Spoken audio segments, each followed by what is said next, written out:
Hello, everyone. Welcome to Chanel's Reality. I'm Chanel, and this is my reality.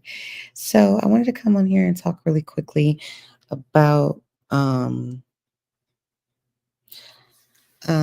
conversation Piers Morgan was having recently, where he had a panel of Candace Owens, Piers, and another guy, um, Marc Hill. And I thought the conversation was very interesting. And for the first time, I sort of kind of agreed with Candace Owens, but I can't with her because she does nothing but always find fault with Black people. In any kind of scandal that's going on, she's going to preserve the white people and bash and demean the Black people. So she, I think on this particular one, was a little bit more in the middle, so to speak, in her points that she was trying to make. But I just want you guys to take a look, and then y'all can tell me in the comments what you guys think. So let me go ahead and share my screen. 1 second.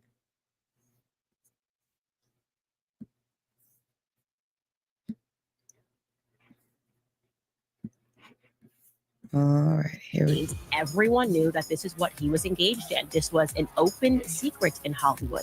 Did you know about Diddy, Pierce? No, I didn't. No. We really are just getting to the beginning of everything. People at the upper echelons of society and politics knew about this and they were okay with it.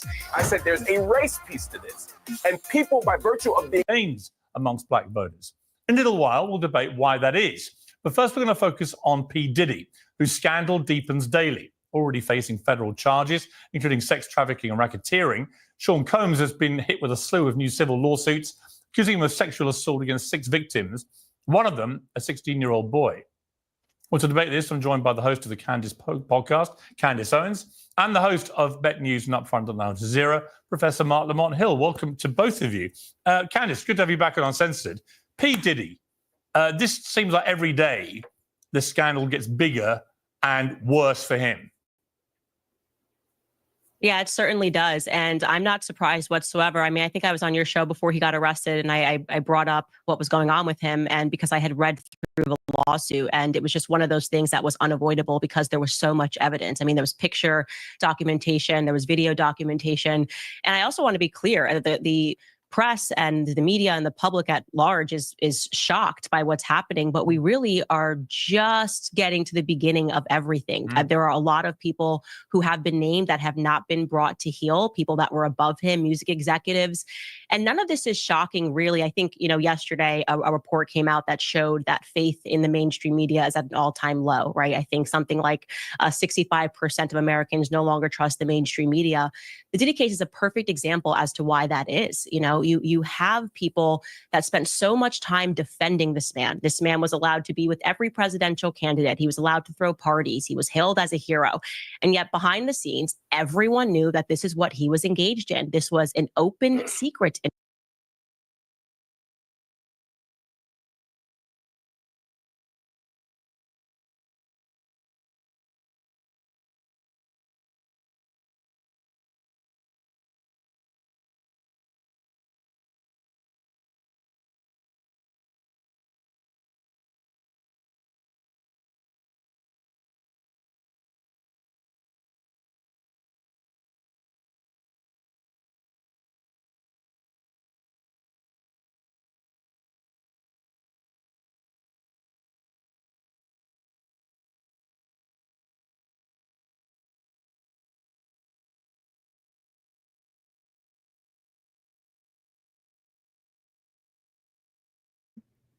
I didn't realize I wasn't on here. So I wanted to take, because I have muted myself by mistake. But so I wanted to say that I have to categorically disagree with Candace Owens.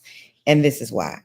She stated that, I think she said something like 65% of Americans don't have any belief in the media or don't trust the media type of scenario. And I categorically disagree. And the reason I categorically disagree with her regarding that is because What she should have said, what would have been the appropriate thing to say, is that maybe 65% of Americans do not agree with misinformation and information given to the public like it's factual, like they have gone and done some research or gotten some firsthand knowledge, or, have some sort of evidence or proof to substantiate what they're saying, what they're reporting. But what happens is you have news stations that are not vetting people or vetting information, and then they just put some pretty person out, or some very what's the right word? I don't want to use the word complicating, but a problematic gotcha type of personality, or a personality that likes to just like a shock jock. They just want to say shit for clicks and views. And they intentionally put out false information all the time. So if she would have said that, then I would agree, because that's true. A lot of these people, they don't have any journalism, history, background, education, experience, none of that. They just have the ability to captivate an audience or to keep an audience interested. But anybody can keep an audience interested when you're telling lies, or when you're intentionally leaving information out that would give context to what you're reporting, quote unquote, on. When these people aren't actually journalists, they're not actually reporters. They're just people that can keep an audience, people who, they're, to me, no different than a commentator or a content creator. That's all they're doing. They're just getting information from somewhere and then saying, hey, this is my opinion about it. And unfortunately, because it's done so much, people can't tell the difference between what a journalist is and what someone like Candace Owens is. Candace Owens, her whole perspective all the time, whenever I've seen her, is if it's white, it's right. She's going to defend the white people no matter what. And she's going to find a way to blame the Black people no matter what. Every single time, without fault.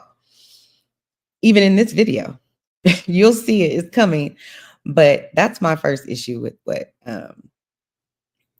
what Candace had to say. I'm sure I have some more issues, but I do think there was maybe one or two things that she said that I was like, okay, I'll give her the benefit of the doubt. But I just do think that Candace's whole point in this is that she wants to be able to say something about Black people and Black men and how we held this person, because she said we held him up like a hero.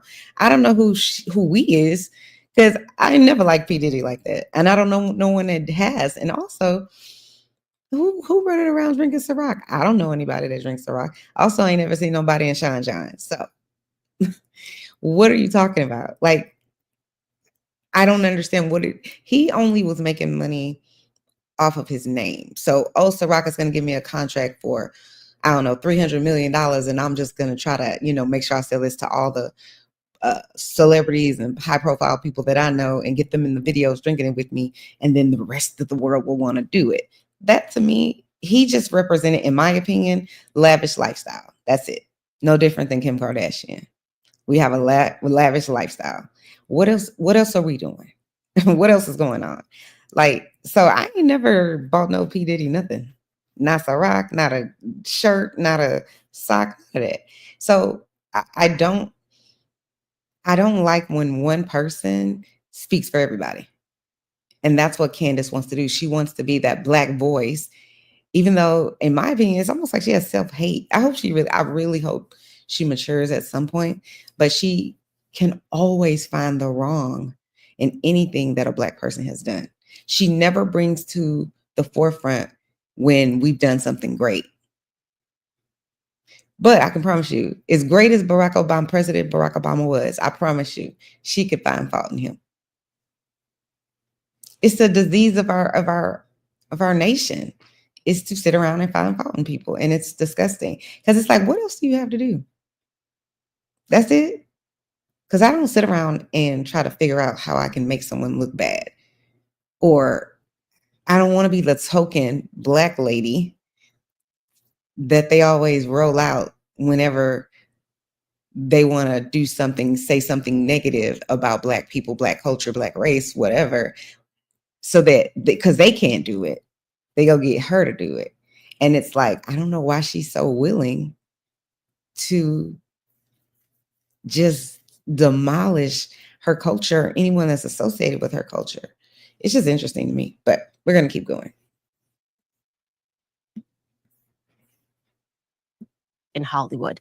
In fact, when Kanye last year said that he was a Fed and started speaking about some of these allegations, he was simply dismissed as crazy.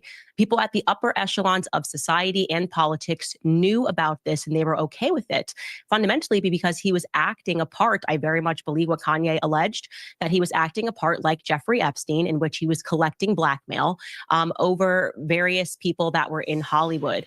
And so, like I said, we're at the beginning, we're scratching the surface of this scandal. There are some more big names that are going to have to answer for it. And I think also the silence of certain individuals like LeBron James is quite deafening. A person who claims to care so much about Black life, you know, Black Lives Matter, on the ground, taking a kneel. Okay, that's fine.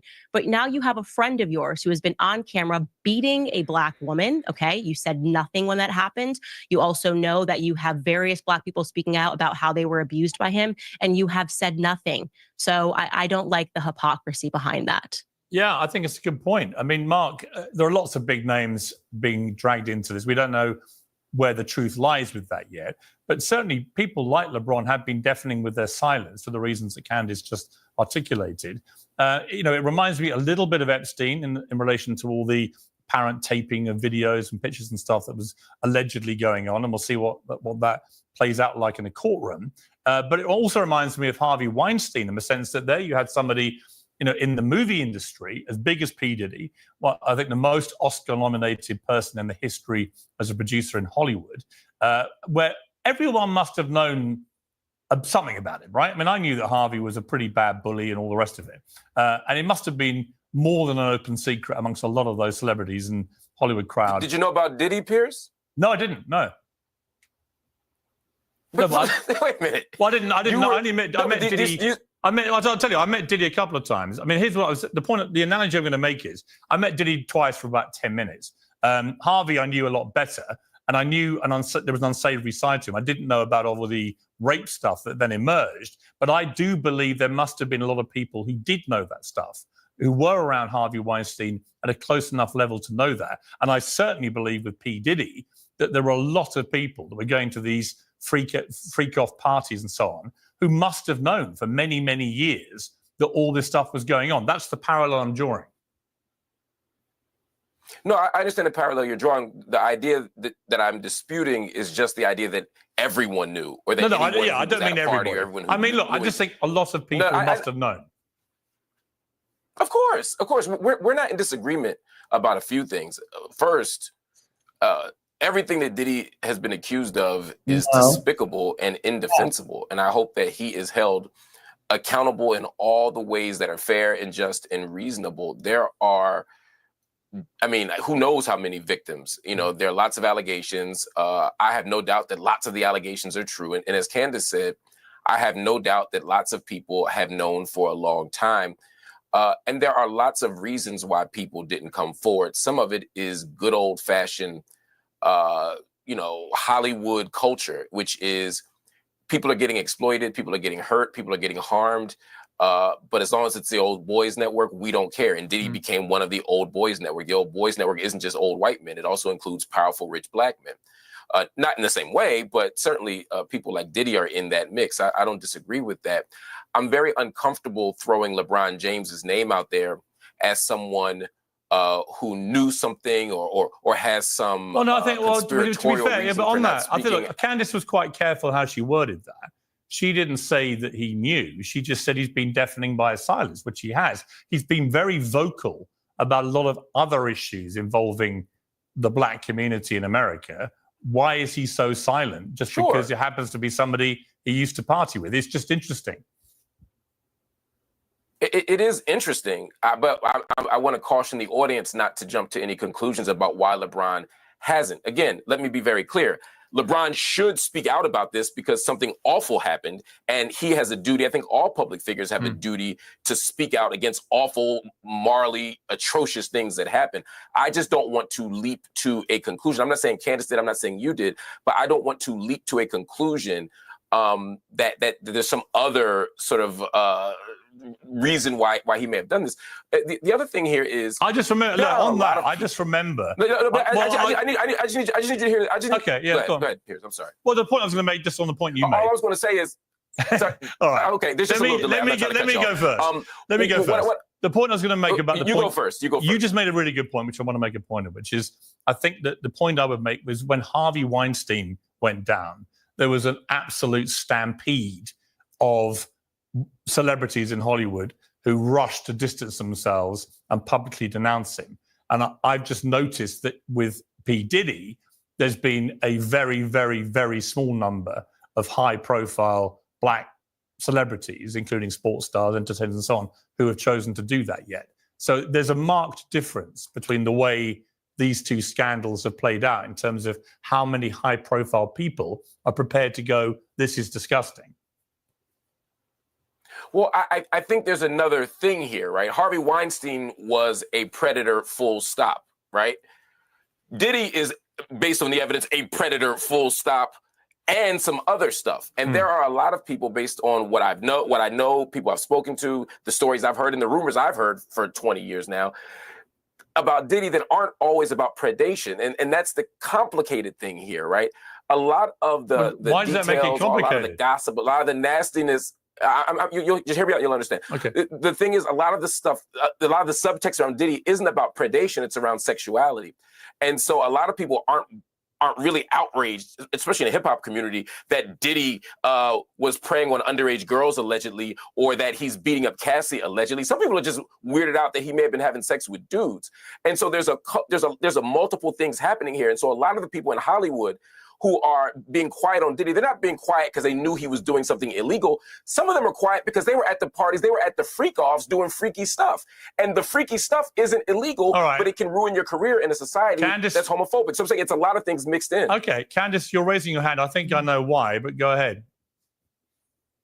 Yeah, I agree with you in some ways. What I would just add is it's without question because they did not know that he was recording them. I mean, when I read through that lawsuit, Rodney made it very clear that he had hidden cameras. And if you are a person like LeBron who says ain't no party like a Diddy party, you got Ashton Kutcher talking about what happens at Diddy parties stays at Diddy parties. And finally you learn via the press that actually Diddy has been collecting evidence on all of you and you don't know where those tapes are.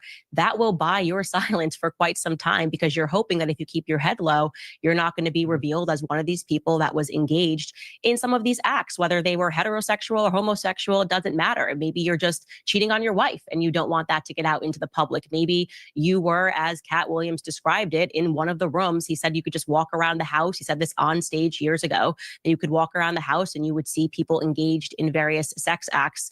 And again, Cat Williams was someone who was dismissed as crazy and dismissed as a drug addict. And it turned out that, or it seems that if these allegations are proven to be true, and I believe they are, then he was telling the truth. And I think that is the reason that so many of them are silent, because they were doing things. They thought that they were his friend, that they were bad boys for life, and that he would keep things silent, when in reality, he was just another Jeffrey Epstein typed character.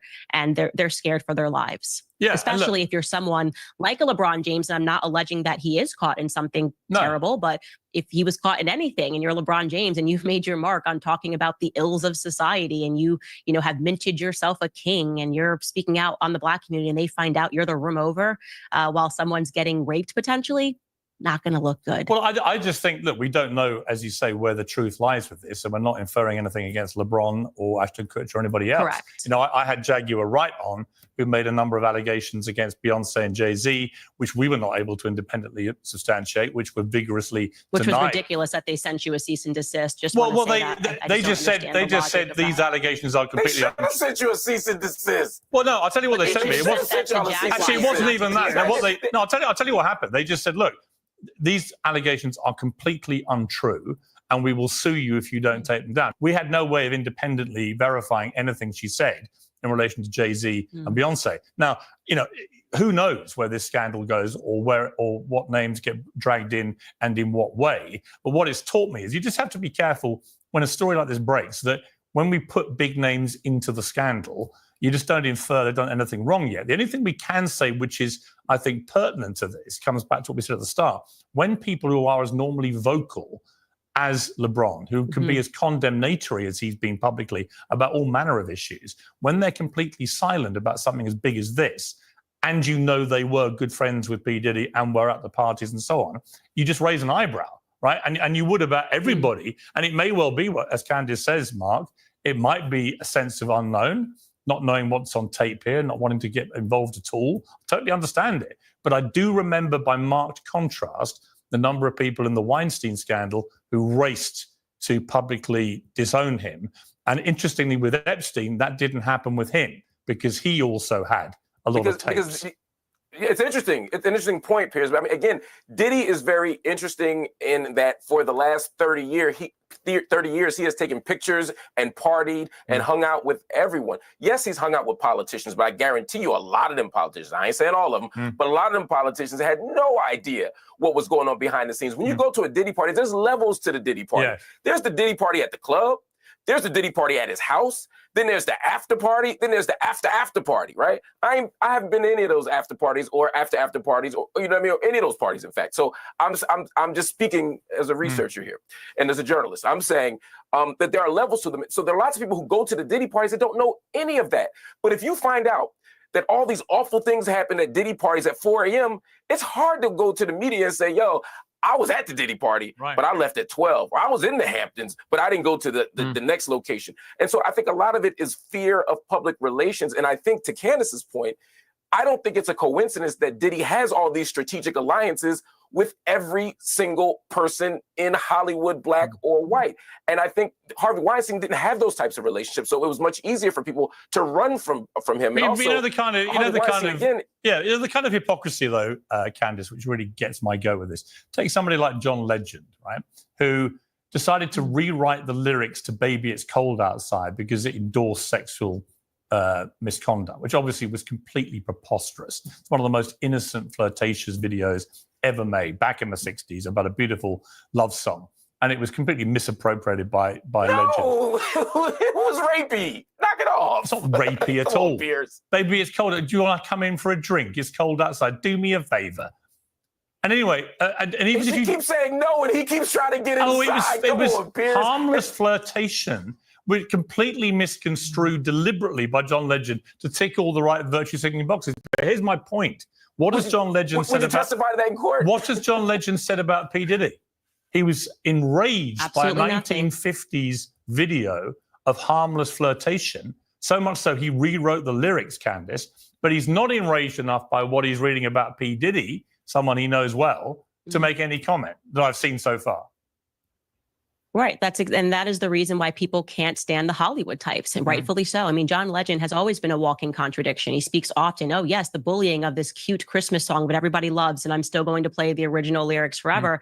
But his wife is sliding into the DMs notoriously of teenagers and telling them they should kill themselves and offering like this small apology, like, I'm really going to take some time off and think about this. So you married a bully. You have been at so many parties, friends with these people. You constantly purport that you're fighting for social justice on every cause. Like I said, the real litmus test was the video, which Diddy owned. That was him beating Cassie on tape. Okay, so forget if you're like, you want to play the card of, well, it's innocent until proven guilty. I know people are making all these allegations, but I'm going to wait.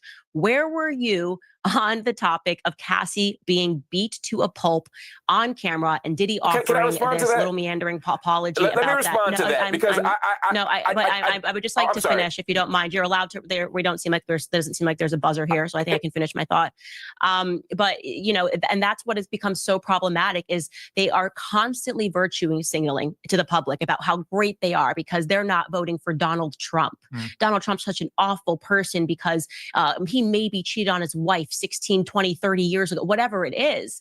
And they just cannot muster that same energy when they are looking at proof, which somebody comes out and says, I have to take full accountability. I did beat her. That's me. Yeah. It's ridiculous. Okay, Mark?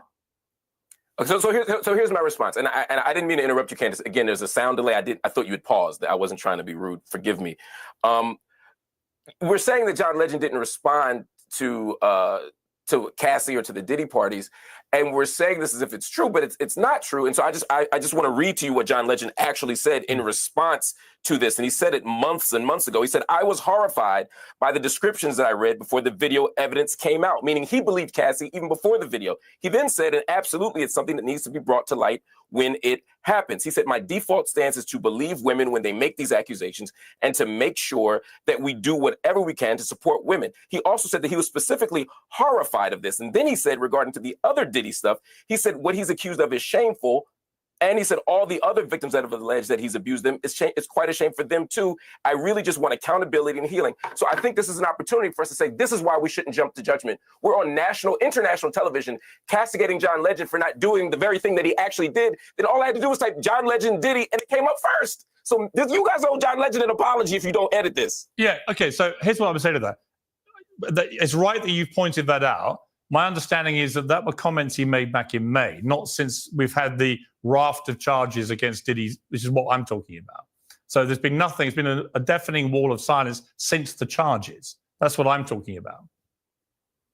We were just talking about Cassie. We specifically just said he didn't say anything about Cassie. No, I think, look, Candace was talking about Cassie. He clearly did make a statement in referring to that, and that should be acknowledged. So that's fair enough to point that out. I actually did not see the statement that he made about Cassie and read it in its entirety. So if I missed that, I'm more than happy to own it. I did not see him make a statement. And typically when he makes a statement, it's everywhere. So I guess they just hadn't picked up on what he said about Cassie, and he did great. I'm glad that he's one person in Hollywood who said something, because that was the most troubling for me with LeBron James. I'm like, we actually have video evidence of this. Like, everybody should be saying something about this if you purport to care about women. And him and Chrissy Teigen are typically very loud on topic, his wife especially. So if I missed that and he said something about Cassie, good for John Legend. That makes he and I are on the exact same side on that. But it's not enough that it's just John Legend. Like, there needs to be a lot more people in Hollywood that are speaking out about what's happening. Let me ask you, there's Mark, a race piece to this too, though. Can we talk about the race piece to this? I'm sorry, go ahead. I was literally about to ask you about that. So you go ahead, Mark, go on. Because it's really fascinating here, right? So we're saying Diddy does this awful thing. Again, Diddy, despicable, monster, no defense of Diddy. We're asking all the prominent black people to speak out against it, right? But there is never a call for white people to denounce like, no one says every white guy who's ever met Harvey Weinstein needs to say something. Yes, there was. Of course there was. No. Literally everyone who ever worked with him was asked to condemn it. And most of them rushed to do it. Pierce, I want you to listen to what I said again, because you just disagreed with the point I did not make. I didn't say that everyone in Hollywood was not challenged to address Weinstein. I said there's a race piece to this. And people, by virtue of being black, are asked to denounce Diddy because they're supposed to be representing blackness in the black community. I'm saying that white people, by virtue of their whiteness. Hang on. That's exactly what Candace. That's exactly what Candace just said. I said, no, Mark, hang Candace, not you. I'm not saying every black person has to comment on it because they're black. I'm saying I've been struck by the fact there is a massively smaller number of high-profile black celebrities who have spoken out comparative to what happened when Weinstein went down. So you're right that there is a race element to this, but it's the reverse one. Hang on. Let me finish. It's the reverse point to the one you're making. It actually is skewed against the white guy. He got more of a lambasting from celebrities than the black guy who's done arguably worse stuff. I wish I had the same race goggles. It's amazing, Mark, that you always see a race angle here. The reason why I specifically called out LeBron James and these types is because they themselves are wearing the same race goggles. They purport to be the superheroes in the black community, that every time there's some sort of a social injustice playing out against a black victim, they use their platforms to speak out about it, because they say, oh, it's so unfair that black people are not being believed. It's so unfair. Hashtag George Floyd, hashtag this person. So if you are going to assert yourself as a leader when black people make claims before they're proven in court, this might be a good time to do it when you have a man who had so much power in Hollywood. See, this is why Candace Owens would never win an argument with me, because we should all be very, very, very, very clear. What P. Diddy did, has done, and is still probably doing, has nothing to do with Black people. Absolutely not one thing. It has nothing to do with a Black man or Black culture, Black music, hip hop, none of that. It has everything to do with the fact that he is a psychopath. He's a sociopath. He is a narcissist. These are all these things. If any of the things in the lawsuits that keep mounting against him are true and accurate, then he's Satan's brother. Like, I don't understand what's hard about that, you know? And I think with Candace and a lot of people, they want to make it about, oh, that's a Black hip hop issue. That's a Black people's culture. They need to say, we don't need to do nothing. No, we don't need to do anything. Black people have no responsibility in any of this. Who has responsibility? The legal system, the justice system, and P. Diddy, and everybody else that were the gatekeepers going and manipulating these young women and men and possibly children, because that's the next thing that I think they're going to bring up. Forcing people to drink liquor that's laced with, you know, all kinds of who know what, so that all of their defenses are down and then they can't respond. You can't give consent if you're drunk or high or out of your mind or underage. You can't. But I hate it when people try to change the conversation and make it about something else. This don't have nothing to do with us. He happens to be Black. That's where it starts and ends. P. Diddy and all of his atrocious behavior has no bearing on how Black people act. And I think what the one Black guy here is saying, Mark, I think what he's trying to say is if Piers Morgan did the same things that Diddy has done, the world would not associate what Piers Morgan has done to his wife and all of the things that Diddy's being accused of. If all of those things and all those accusations were being hurled at Piers Morgan, white America and all of the world would not associate that with all white men or white culture. And they would damn sure not say, let's get all the white women to support him. They wouldn't do it. They wouldn't associate it with them. But if a Black person does anything, if we don't tip, if we tip low, if a Black person gets in a fight, a Black woman is killed, a Black man is this, that, and the third, whatever it is, if they've been accused of being a thief, a murderer, a stalker, whatever, you fill in the blank, then they're going to paint all of us with that brush. It's just a fact. Now, I'm not saying every single person, but I'm saying systematically in every system, we're mistreated on average. It's just a fact. It just is. Black women go to the hospital for whatever reason. It's like, well, if you talk about you're in pain and you need some help, it's going to be, I can almost guarantee you, it's going to be something like, well, maybe she's exaggerating her pain, or she can actually, she can stand it. She can deal with it. It should be fine, because that's how they view Black women. We should be able to just take every fucking thing. Don't get me started down on that path. But my point is, what the Black guy on the panel is saying, in my opinion, from my perspective, y'all can go down in the comments later and tell me what you think. But from my perspective, I think what the Black guy is saying is, if we're going to bring up LeBron James and we're going to say, well, if he said something every time about this particular atrocity hurled at Black people, then he has to do it every single time. And he doesn't. I don't have to, just because I said I want to stand against child abuse, and 15 years into my, child abuse work, every single time something happens to a child, I have to say something. I have to make a stand. No, I don't. Should I? Maybe.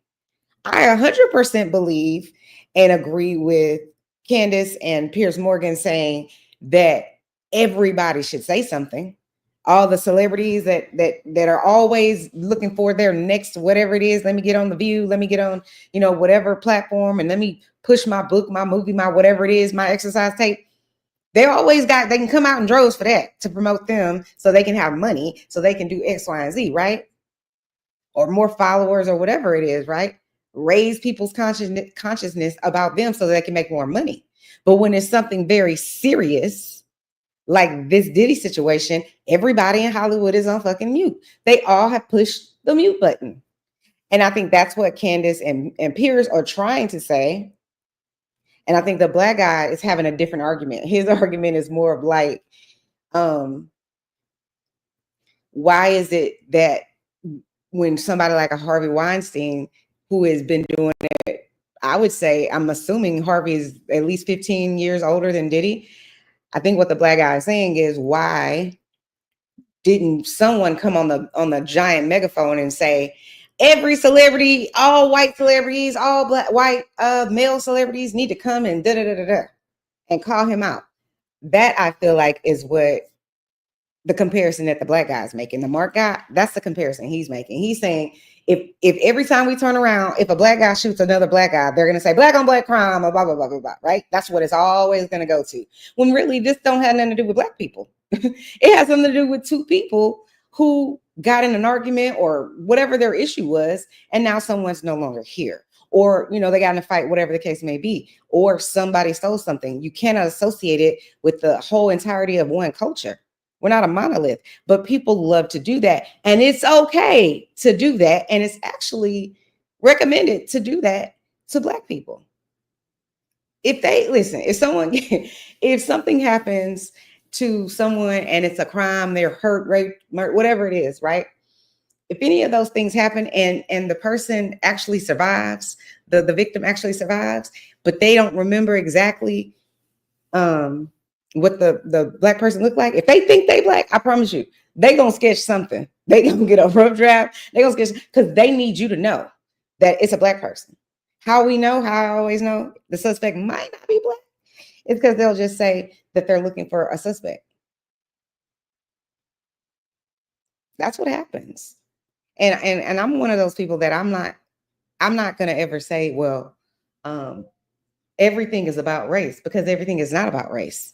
But what we're not going to do is try to gaslight the conversation and act as if, what the black guy is saying isn't true. We're not going to act like that's not true, because he's absolutely right. It's 100% right. White people are held to a different standard than black people with regard to holding their culture accountable for what people in their culture do. It is just a fact. No one expects them to be held accountable. It's why the police can continue to brutalize black people. No one expects anything other than that. We're not shocked. We're not shocked by like how she just threw out George Floyd's name so cavalierly. And this is the thing. This is a whole black lady. And in order for her to be a human, she got to have a black daddy somewhere, because she's black. So let's let George Floyd switch places with your dad, sis.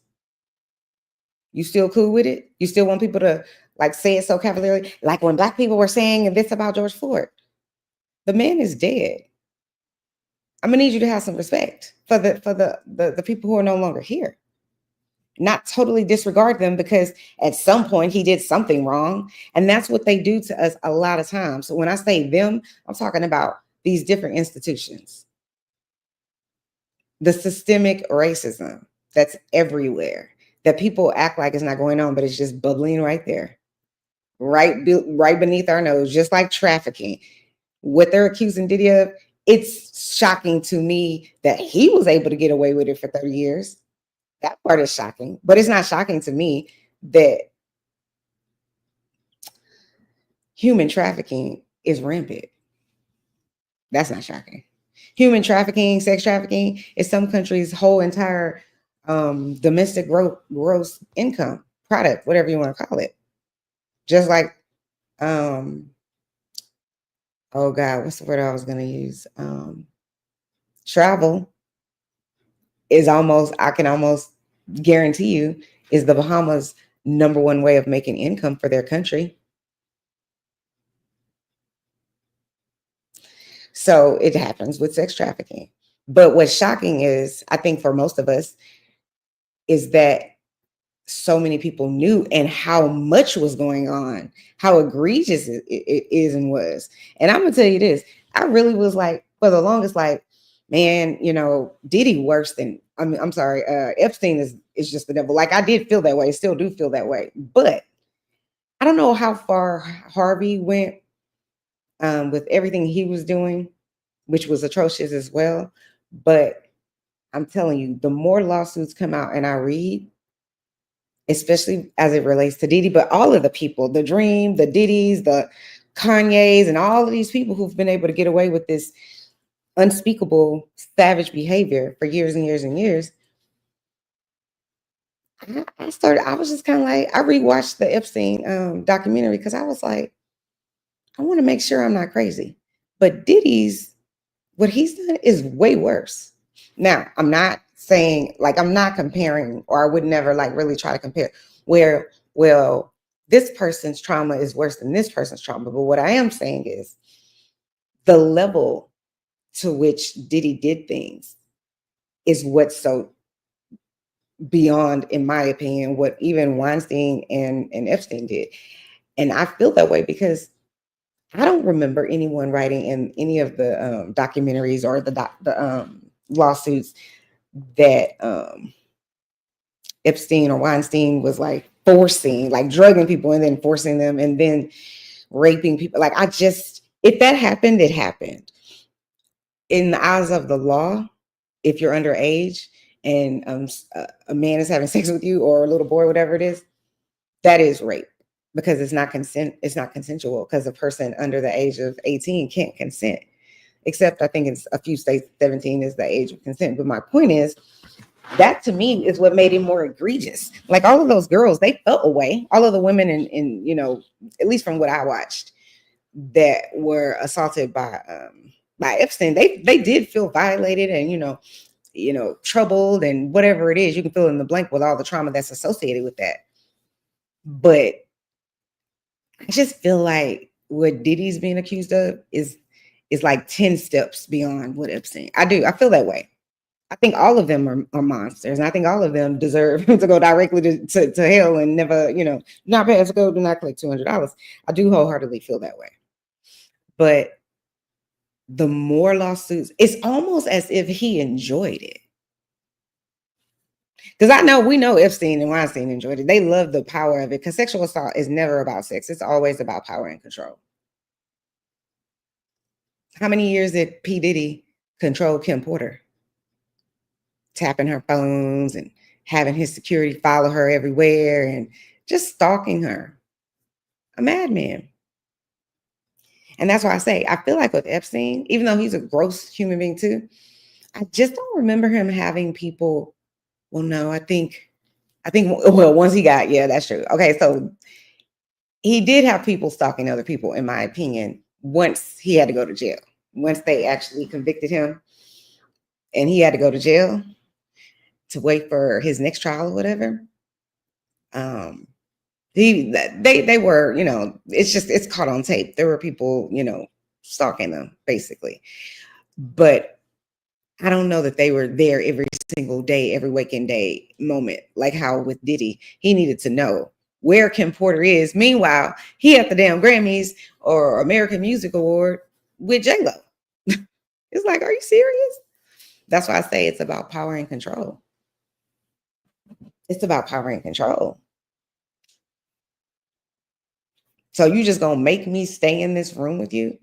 I try to leave, and then when you get caught and everyone sees it, you have your lawyer go out there and make up some bogus lie talking about, oh, well, she stole his stuff. Like Diddy don't have security. Stop it. Knock it all the way off. Of course, if she stole his stuff, he could get someone else to go do that. But he didn't want to, obviously. He wanted to continue to do what he's been doing, which is manipulating, stealing, killing people's souls, in my opinion. Because I think that's what happens when you have non-consensual sex. You didn't have an opportunity to leave, to get away. They took that power. And I think that's Diddy's biggest problem, is he's intoxicated by power. And then what makes it 100 times worse is he has not only the power, he has the money, he has the influence.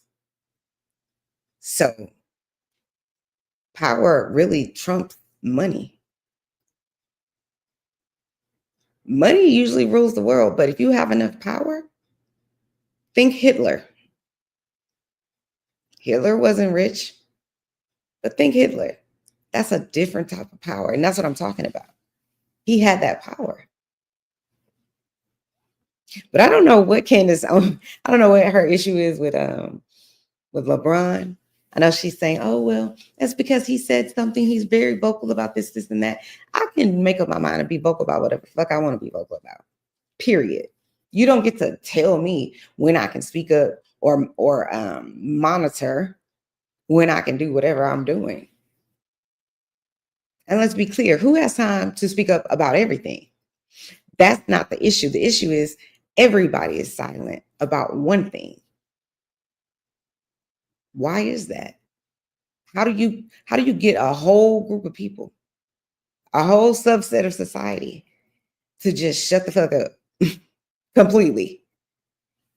They don't have anything to say one way or the other. That shit is bananas. And that's what makes people go down the rabbit hole with the conspiracy theories. Because when some shit doesn't add up, there's a lie somewhere. It's just a fact. And what Diddy's being accused of, and him saying he didn't do it, and then us finding out he clearly did on tape, you lose all your credibility. And he never really have any with me. But anyway, let's keep going. And you just have an onslaught of Black artists coming out saying that they were victimized by him, it might be a good time to use your platform. I'm calling out the hypocrisy and the double standard of that. If LeBron James had kept his mouth shut on every other issue and said nothing, I wouldn't be like, hey, why is LeBron James being quiet on this issue? I'd say he doesn't typically weigh in on anything. So it wouldn't make sense to put pressure on him to do it. That would be the scenario in which what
you are saying would make sense. It's the exact opposite. I'm saying keep the exact same energy that you have had on every other Black issue when it comes to your door and it pertains to a friend of yours that you were partying with. I think that's pretty sensible. Yeah. Mark, Okay. where is just... do you mind if I respond to that? Sure, Because I just, there are 3 points that were made that I'd like to respond to. First thing is, I'm rejecting the narrative that I've introduced race into this conversation. The conversation you became literally about said race, you wanted to bring race up. You did. You literally said, I want to bring race up. I You literally started the conversation about race. You did it. All right, I'm going to ask you to allow me to finish a sentence uninterrupted the way you have Candace. Then you can hear why you're actually not correct. Hear what I'm saying. When I said I want to bring race into this, it was in response to the point that Candace had made 5 minutes prior. When you watch this on TV, y'all, or on YouTube, rewind it, and you'll see this. When she said LeBron James has spoken out for the Black community, right? And historically, but isn't saying anything here. That was the first time that race was mentioned. My invocation of race was in response to that. And as you conceded just a moment ago, when you disagreed with me, you were saying that you weren't asking all, you were saying that there's a relatively lower response from the Black community on this issue than prior issues. Not Black community. Again, my don't invocation of race. Not Black community. High-profile celebrity. Black celebrity. Fair enough. It's a much smaller part of the community. I agree with you, but the fundamental point here is when I said I'm introducing race, it was to respond to a claim that was already racialized around LeBron James 5 to 10 minutes prior. Now, to actually address the issue that I was responding to, because I didn't introduce race into the conversation, the idea here for me is when Harvey Weinstein does something, Hollywood has to respond. When Diddy does something, Black people have to respond. Now, I happen to believe that as a Black person with a public platform, an athlete, an actress, or a journalist, we should respond to the Diddy thing. I don't think that we should ignore our responsibility. So what are you complaining about? I'm okay, but my complaint is that when Black people don't do it, we are criticized differently than when the white guy doesn't do it. So hang on. Mark, I'm sorry, but the idea that people were running around asking random white people in the street about Harvey Weinstein is ridiculous. They're not doing it. I didn't say that. And they're not doing it with random black people in the street either. I didn't say that. I'm talking. That's a straw man. That is a straw man. No, it's not. The straw man argument is you. Random white people. No, you are conflating. I didn't say random white people. I didn't say random white people in the street. I said white people in Hollywood. Hang on. I said white people in Hollywood. You are white people in the street. I understand, but I'm conflating two things. That's not the same. I'm conflating. I know you are. High-profile black celebrities and high-profile white celebrities and how they responded to Weinstein and to Diddy, and it's been very different. The volume of white celebrities who denounced Weinstein was far higher than it's been with Diddy. And my response to that is, when Weinstein happens, people didn't say, hey, where are the high-profile white Hollywood celebrities? What they said is, where are the high-profile celebrities? Where are the Hollywood types? They were asking Will Smith as much as they were asking Heidi Klum. When it comes to Diddy, they're only asking for black people. Well, hang on, Candace, hang on. Again, Mark. Hang on, I didn't finish the sentence yet. Let me finish the sentence before you disagree with it. You're wrong. Piers. Candace literally mentioned Ashton Kutcher, who last time I checked is a white guy. I did mention Ashton Kutcher. Ashton Kutcher's white. Okay. He's white. Again, I want you to hear what I'm actually saying, and I want you to actually hear what I'm saying and disagree with what I'm saying and not what I'm not saying. The conversation about Harvey Weinstein, and I challenge you to show me any piece of evidence where you called out and said, hey, I'd love to hear from some high-profile white celebrities. You never said white. You just said high-profile celebrities. Maybe to you, Hollywood just means white. But in general, the idea here for Weinstein was, we want his peers to speak out. We want his peers to say something. We want white people, black people, we just want his peers to say something.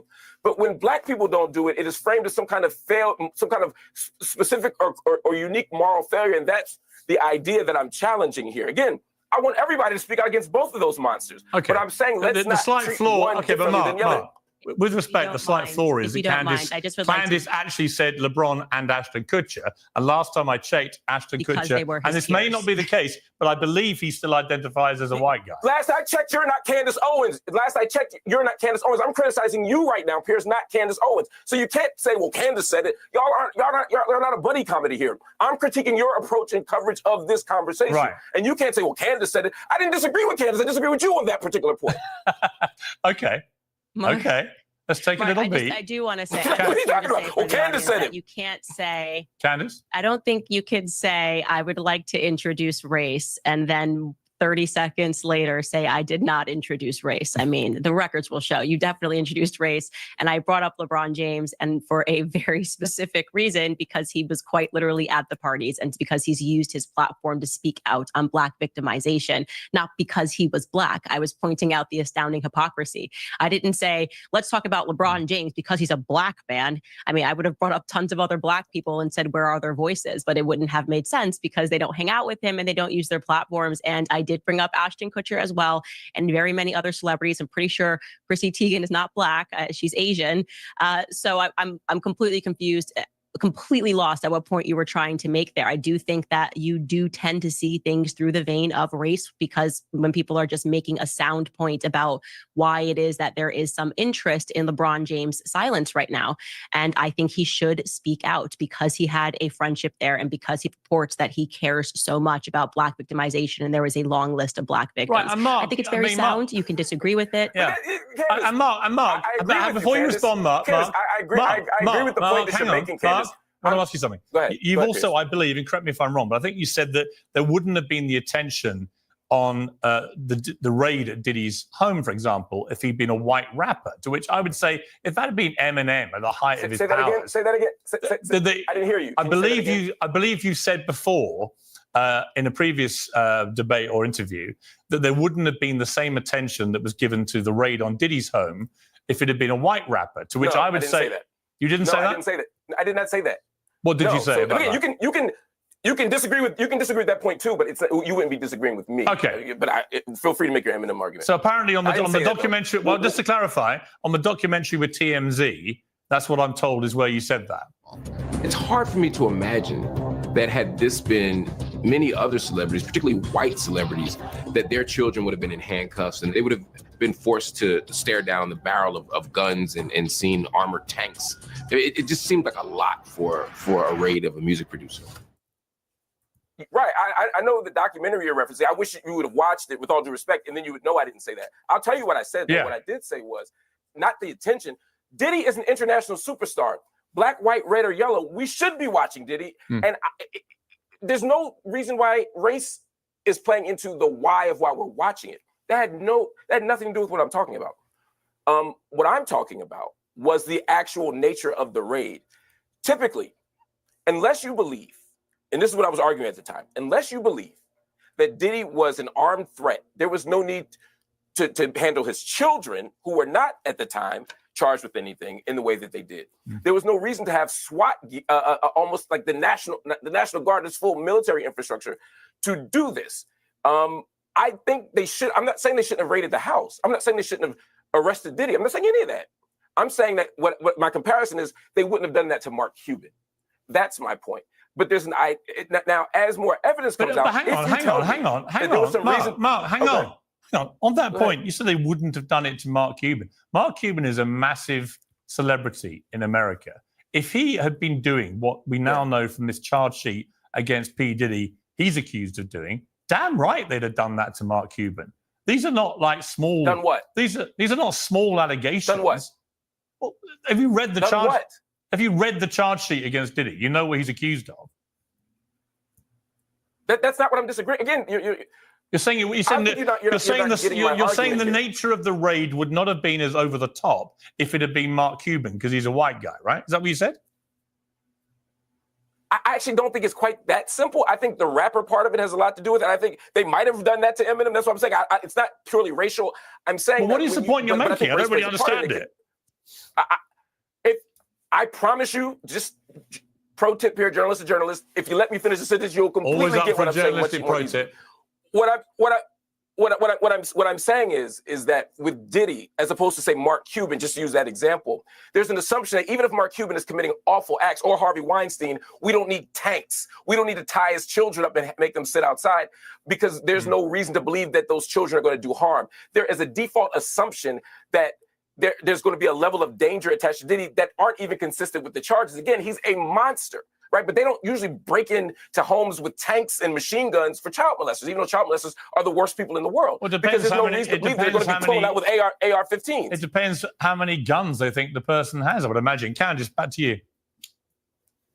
Yeah, so I just wanted to bring up a friend of mine, James O'Keefe, who got raided by the feds and had guns pointed at him over a diary, Ashley Biden's diary, that he didn't even publish. He's a white guy, had nothing to do with anything, and eventually was not found guilty. So this is the way that they act during raids. Regarding his children, if you read the initial lawsuit with Lil Rod, there was a very credible allegation, which Lil Rod made, that he was there the night that Puffy Diddy, whatever his name is today, that his son was involved in the shooting that was in the bathroom. So it was obviously understandable that they may have thought, given the allegations, that his son had something to do with it. His son was listed all throughout the lawsuit.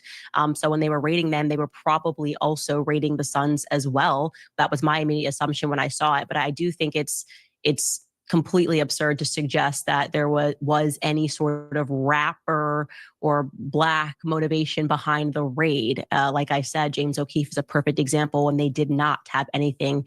They had no reason to raid James O'Keefe in the manner that they did. And they did while he was in his boxers at like 3 a.m. in the morning, and they put they put guns to his head. So I just completely dispute that. Candace, on something just linked but separate, you've just been with Kanye, Ye, over in Japan, I believe you saw him. And that happened at the same time that an 88-page lawsuit was filed against him, alleging that he drugged and raped an ex-assistant while at one of Sean Diddy Combs' parties. This came from an influencer and former OnlyFans star, Lauren Pisciotta, who's already sued him before. She claims that the rapper regularly had sex with employees, had a rotating list of guests at his Yeezy company offices and makeshift bedrooms, and so on. What's your reaction to that? I mean, is Ye potentially another Diddy here? What are we looking at? So I actually didn't read the lawsuit because I just flew over from Tokyo yesterday, but were there videos and documentation of that, or is she just alleging that in a second lawsuit that she's filed? I'm asking seriously. Yeah, I mean... Can I ask a question? Oh, sorry. Yeah, go on, Mark. Candace, and I mean this sincerely, if you read the lawsuit and it seems credible, I know you wanted to go through the legal process, but would you denounce Kanye's actions or the allegations against Kanye as If morally there wrong? were ever a lawsuit as thorough, and I want to be clear, I'm the woman who stood up against the Me Too movement. I am very much disagree with women dropping allegations absent any evidence and having their entire careers taken away, men having their entire careers. As much as it pained me, I stood up for Matt Lauer because I thought that what happened to him was wrong.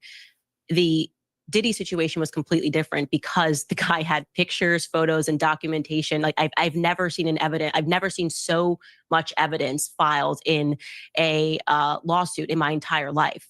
So I have not looked at this lawsuit. I don't know if I would file this under the Me Too thing where women just make allegations and then we're supposed to believe them. I don't believe in #BelieveWomen. I'm very against that. I've been vocally against that movement from the very beginning. Did not believe Amber Heard from the very beginning. So I would have to examine that particular lawsuit. But if there was ever anything filed as strong as what was filed against Diddy, and mind you, Kanye was the one who used his platform to speak out against Diddy before it even became popular. So this is why people like Candace Owens just boil my blood. I just want you to go to school, take a class, so that you can get and grasp an understanding of why victims need to be believed. But to me, I don't feel like it's a reach to say there is hundreds of years of evidence that women are assaulted by men, particularly when it comes to rape, molestation, and assault. I hate calling it domestic violence because I think it just makes people's minds go to, oh, that's them and their problem. And it's not. It's a worldwide problem. It's always been okay for a man to beat a woman. It used to be okay for her husband to rape her. That's what we have to have a law now that says your husband can rape you. Okay. This is why I say that about Candace Owens. She's like, oh, well, we can't believe all victims. But in reverse, you saying you can't believe the victim, but you're automatically going to allow this person over here to have their quote unquote day in court. And if you really want to keep it a buck, sexual assault almost never happens in broad daylight. And it is almost impossible to have some sort of evidence that it happened. Because hypothetically, if I was to get raped and I somehow survived and went to the hospital and said, I was raped, and they, did a rape kit or whatever on me, and then the police bring the perpetrator downtown or wherever it is to question that person, and they could say, like most sexual offenders, no, I don't know that person, or when she left my home, she was fine, or when I left her home, she was fine. When they catch him in that lie, because he doesn't know her, then why is your DNA in the rape kit? Well, I forgot. I forgot. I didn't even know her last name, yada, yada, yada. But even if he did know her, all he has to say, it was consensual. She liked it rough. So this idea that we can't believe them because they can't provide proof is utter bullshit. It just is what it is. If men weren't doing these atrocious things to women, guess what we wouldn't need? A Violence Against Women Act. I've never seen or heard of a Violence Against Men Act. Put it in the comments if you have. Why would we need this law if the shit isn't true? If it's inaccurate? We wouldn't need a law to protect us. There is founded, studied, empirical data for many years to back up the statistics that say 1 in 4 women will be sexually assaulted in their lifetime. It is just a fact. So it's like, I can understand you being ignorant and, maybe you just don't have the information. I can understand that. But you shouldn't speak about something you don't know. You shouldn't be so, I'm totally against women just being believed. I'm totally against that. But you believe and find all the time in the world to totally believe that, you know what? That white person, we gotta wait and we gotta see. She doesn't say it that way, but she's saying it every single time. We just gotta wait and see. It boils my blood because we have something called the statutes of limitation. All that does, the only thing it does, is protect the perpetrator. If you think about it, the word statute, right? Of limitation. So by default, you are limiting the victim and their pursuit for justice. It's just a fact. Not reaching for the stars here. It's just a fact.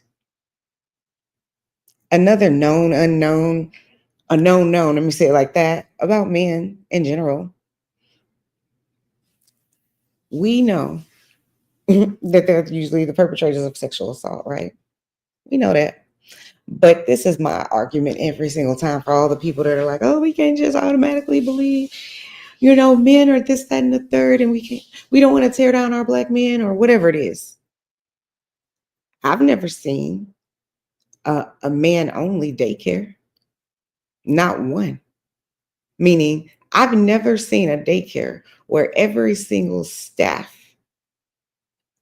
is a man. That's the only people they hire.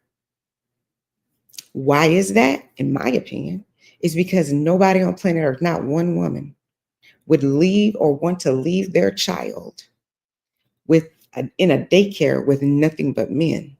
So that lets me know we as women have a collective unconsciousness. We collectively know, instinctually know, that wouldn't have a good outcome.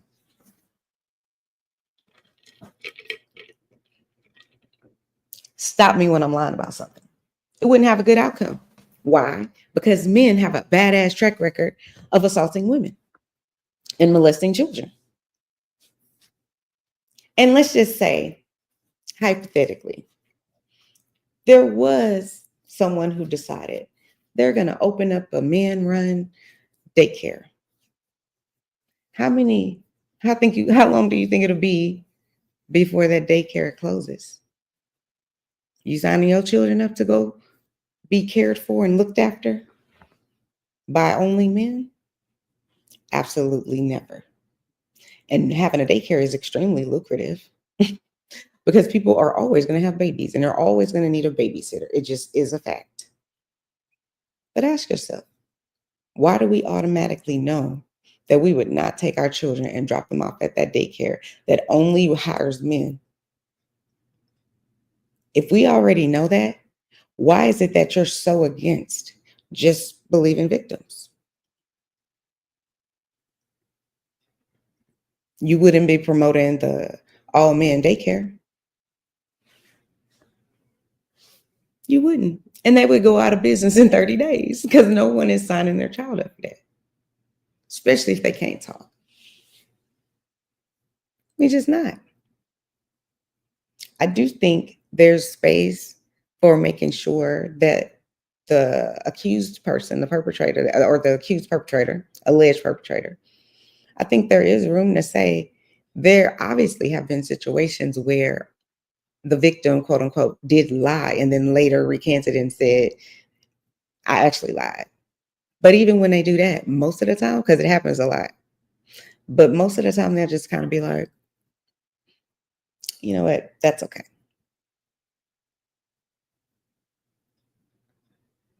It's just a fact. And I hate it when people just completely ignore it. They choose to actively ignore it. That is Candace Owens. She woefully will overlook any transgression a white person has. But if a Black person has any transgression, they need to have done this, this, and this, and this is why we can't da-da-da-da-da. And down the rabbit hole we go. It's gaslighting at its finest. But I would love for those people out there who agree with someone like Candace Owens, go work at a women's shelter. Go do that. You know what? Even if you want to, if you can't go that far, I'll give you an even smaller task. Gather all the women in your life, where you work, at your home, whatever. Gather them together. Say, ask them a question. Say, how many of you have been sexually assaulted? And when they give you the number, then you can come back. And I promise you, you're going to have a different outcome, a different outlook. Ask your mom, ask your aunties. I guarantee you, most of them are going to say yes. And sexual assault isn't always some big, huge, like painful experience. It is just utterly a violation of my privacy and my body, period. It is an ultimate violation. You don't have the right. But it's just laughable to me, the amount of people that love to be like, well, I'm going to wait and see for the perpetrator. But, and then they put you in the gotcha bag. The gotcha bag is this. If one person, so Cassie's a perfect example. If one person like Cassie files a lawsuit and says, Diddy did these things to me over however long, right? People will sit and judge and pick her apart till there's nothing left. So then they'll say, you know, it's only that one lady. She probably lying, you know, she trying to get clout. She wants some money, a quick payday, all of the things that Diddy said, which is all of the things that rapists always say. She was mad at me because I ain't want her no more. It's just, I can't. But, oh, I just lost my train of thought. Oh God, what was I just saying? I'm sleepy too, so that's why I forgot my train of thought.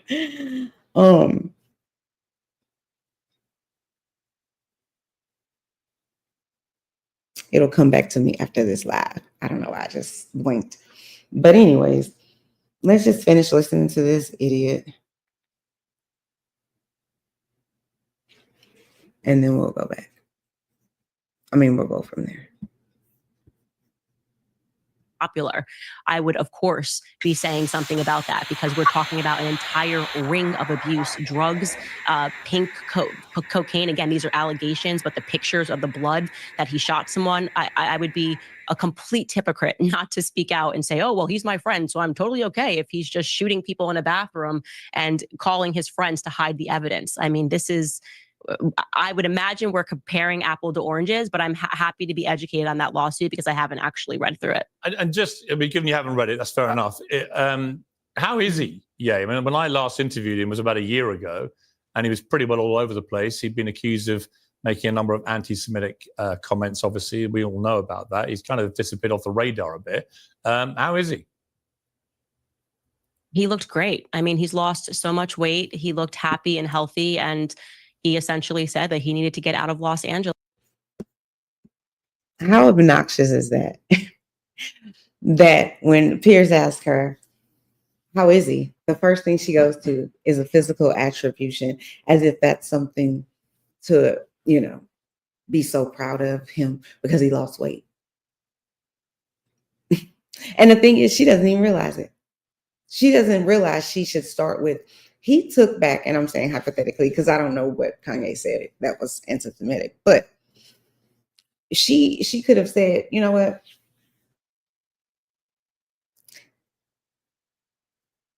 Kanye has really done the work. Kanye he went back and he apologized and he actually donated whatever. Start there. Why are you starting with his looks? Who gives a shit? This is something serious. that he's being accused of. So why the hell are you talking about whatever else what he looks like because he lost weight? It's just it's obnoxious, and she doesn't even realize it. But let's keep going.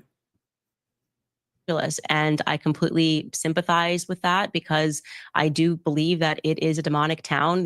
Hollywood has always, since its founding, been a town that was established by gangs. We're talking about MGM and Paramount and the origins of Hollywood. They were bootleggers that then became directors and the owners of companies. That's just the reality. And so I do think it was healthy for him to get out of that climate and to move somewhere where you don't have paparazzi following you all the time. Want to avoid feeling old and weak? If you're a Katy resident in your 60s or older, then this is for you. Most people time, and he's working on an album just by himself, and I think that isolation is good for him. I mean, Mark, should there be forgiveness? Your response first. I was just a little taken aback by that exchange just now. I mean, two things. One, on the Me Too movement. The Me Too movement doesn't argue, and never has argued, that we should prosecute people without evidence, or that women can make claims without evidence. Such an argument would presume that the woman's claim itself, or the woman's experience itself, does not count as evidence. If you're on a date and get sexually assaulted, or you're in your bedroom and get sexually assaulted, and you go to the police and say, "Hey, this thing happened to me," the police would take your statement and assess it and look for more evidence. But your initial claim itself is evidence. Your witness is evidence. But if we say that women come forward, all they have is their story that they got raped, and that's not evidence. No, that's not it. No, Mark, I think you're misconstruing what Candace said, unless I'm wrong, and I share her view on this. This whole, you have to believe women, or men, by the way, who make allegations like this, I don't agree with that. Every part of my journalistic. I don't agree with it either. I think the real trouble with the Me Too. Well, hang on. There were lots of good things that came out of Me Too. The real flaw with it was taking that as the principle of everyone had to be believed, whatever they were saying. Because actually, what everyone should be in that position, they should be taken seriously. It should be properly investigated by proper authorities, and justice should be seen to be done. That is how these things should be handled. Nobody should just be automatically believed, because that way is what led to a number of people getting cancelled left, right, and centre, when actually it turned out, in some cases, that they just did not deserve it. And Matt Lauer, I'd say, is a good example. Yeah, and I can't stand Matt Lauer, again, so it pains me to use my platform to defend him. I think you're being very impartial against him. Mark. Yeah, I didn't misconstrue what Candace said. There's just a difference slightly between what she said and what you just said. I don't agree with either of you fully, but I think there's a thing that we all do share, which is people be lying sometimes, right? People sometimes don't tell the truth, and we shouldn't assume that people are always telling the truth. The origins of Believe Women wasn't believe all women at all times in all places. There are ways that has become the sort of almost caricature of the Me Too movement. But the idea here was that as a culture, really a rape culture, not just in the United States, but globally, we used to begin from a default assumption that women were lying. That when a woman said she was raped, the first thing we'd say is, "What were you wearing? What did you drink? Are you dating him? Did you say yes? How many times?" And our default position was of doubt and skepticism and rejection. You know what I think I would say to that? So Believe Women begins from a place of that. But I agree with you. Well, you shouldn't Some have people lie. You shouldn't have an instinctive. Everybody else. Look, you shouldn't have an instinctive disbelief of people who make allegations either. Right? I don't believe you should fully believe or disbelieve anyone who makes claims. You take them seriously. That's what people want. And they also want to feel, look, I think the same in America. I think we're saying the same thing. In the UK and America, the number of people of convictions for rape, for example, in the UK is something like 2 or 3% of all cases that go to court end up with convictions. That's clearly ridiculous. So there are lots of flaws in this system, which Me Too highlighted, which I agree with. But I think this idea that you automatically believe people or disbelieve them, both of them are equally dangerous. I want to just bring in another guest and keep you two here for a moment. It's Lord Jamar, who we interviewed recently about Diddy and who went viral this week with his comments on Kamala Harris, which I'll come to in a moment. But Lord Jamar, first of all, So what Piers Morgan just said is so obnoxious, and I can't. I can't, because people, if this wasn't a problem, if sexually assaulting women wasn't a problem, everyone shouldn't be believed. The Me Too moment came up because people wouldn't believe. That's where it came from, because people didn't believe. Look at Cassie. She's a perfect example again. She came out. She actually didn't even come out and say anything. She filed a lawsuit, but it's public record, right? So we all know she sued him and he paid her, or whatever the case may be. But people immediately were dragging this lady within an inch of her life. 4 months. Once that video came out, now we can believe him. Now we can believe her. So it's sort of like, how many women have to get raped? What's the acceptable number? How many women have to get raped, brutalized, abused, whatever else, for us to just say, you know, there is a problem here? There is. But they'd rather, in my opinion, Candace and Morgan, Piers Morgan, they want all of the victims to be able to have some sort of proof that this happened to them. Even when Cassie had the proof, you still have people on the internet making up, justifying what this man did to her. You still have people saying she lying. She just wanted money. You still have that. She wanted a career. And so who is going to be in an abusive relationship sexually, especially for clout? Who's sitting down and saying, yes, please rape me every day. Please force me to go and, you know, find some sex workers, you know, and have sex with them and everybody else while you watch. You think that's what women are going around doing? Because they want some money and some, you know, Louis Vuitton or whatever. It's like, shut up. These same people that do all of this type of commentary, and they're on the, I have to believe, you know, that in our justice system, when we know it's so fucked up and flawed that it really can't be trusted in general. So we're supposed to just have faith in it when we know there's no way to have faith in our justice system, not as it regards women. But I can promise you, all the smoke that they're giving this man who's saying basically we should believe them and yada yada yada.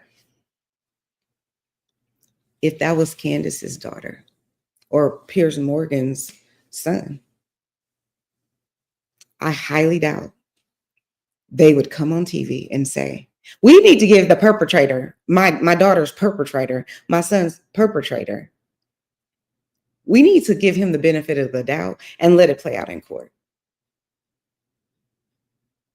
That's not even a logical thought process when that's your family and someone close to you that this happens to.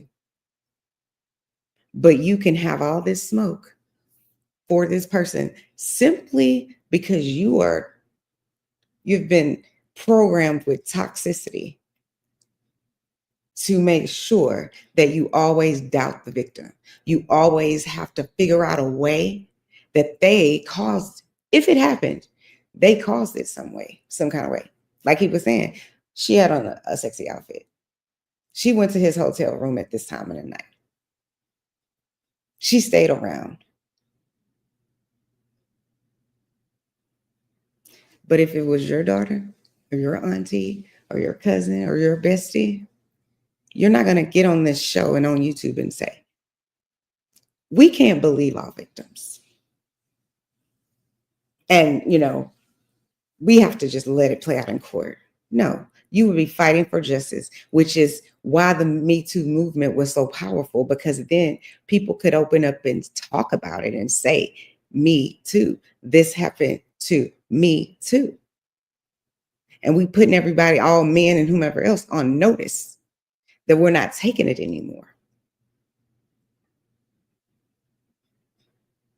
That argument to me is like, it's like you being being forced labor. I'm forced to go and, you know, pick cotton or pick corn or whatever. That's what I'm forced to do. And then I go to the police station and say, listen, this person is forcing me to, against my will, to manage their whole plantation. The police say, well, can you provide us some proof? I don't have any proof. And where would he get it from? Or she? And it's always going to be the victims against versus the perpetrator. And if there's less than 1% chance that the victim can even provide provide evidence of what happened to them, nothing's going to happen. Because where are you going to get this evidence? Who was standing there filming you? Who captured it on tape? That's the proof you would need to be able to convict, or at least substantiate what you're, being accused of.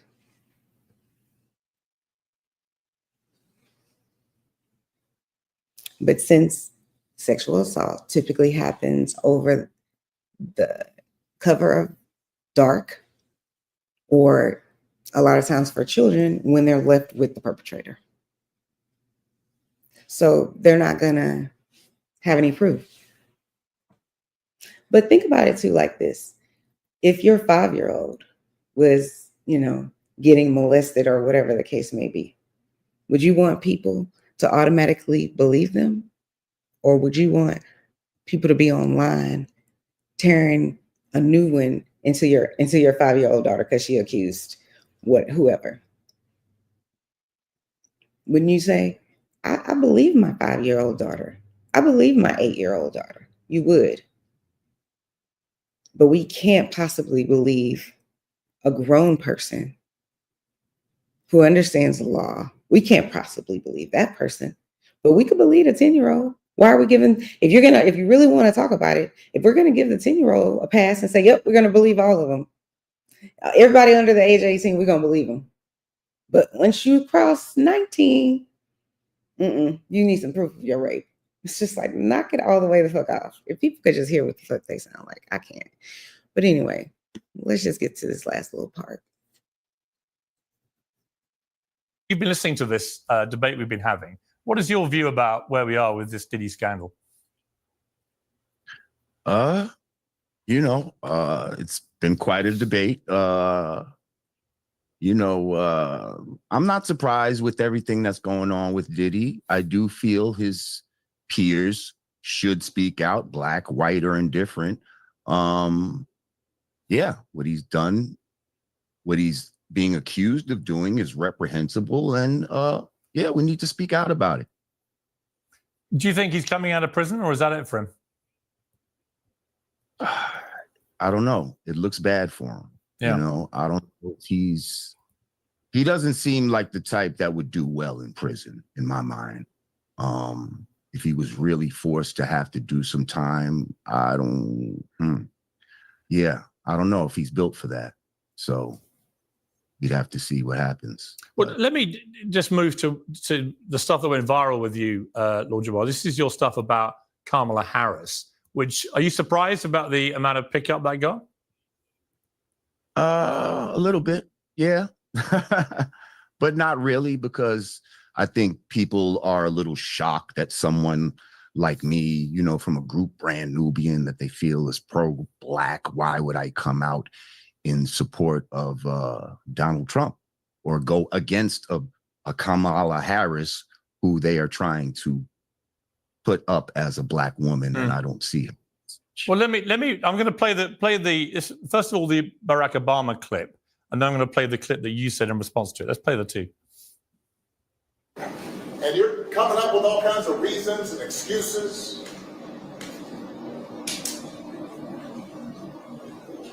I've got a problem with that because part of it makes me think, and I'm speaking to men directly, part of it makes me think that, well, you just aren't feeling the idea of having a woman as president. And you're coming up with other alternatives and other reasons for it. And now I want to play the clip from Lord Jamar talking about that. Well, I feel that she's so bad that guess what? I might just go around and vote for Trump. And this is my first time saying this out loud. But y'all think you're going to shame somebody or bully into voting for this? Absolutely not. Absolutely not. And now you're going to make me be Mr. Anti. You keep coming at me with this bullshit. You keep coming at me talking about, oh, it's a shame that you're not supporting a black woman. She's not black. Now, Mark, you know, let me ask you honestly, Mark, if this had been the other way around, if this had been, hang on, Jamal, Lord Jamal, I'll come to you in a sec. I just want to get their reaction to what we've just played because it's gone viral, as I said. But Mark, you know, if it had been the other way around, if you had a former white president saying you've got to vote for Trump if you're white, you'd have gone absolutely nuts.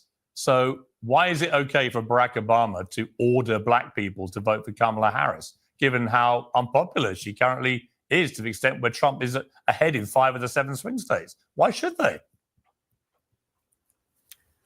So a couple of things. First, no one should vote for anybody based on identity politics. You should never vote for somebody because so Obama's they're wrong, black, right? Yeah, Obama's wrong. I mean, I didn't vote for him. I love that. Like, oh, Obama's wrong. Yeah, Obama's wrong. Yeah, so we all agree. But we don't all agree though, because I don't think though. I think Obama's wrong for several reasons in that video.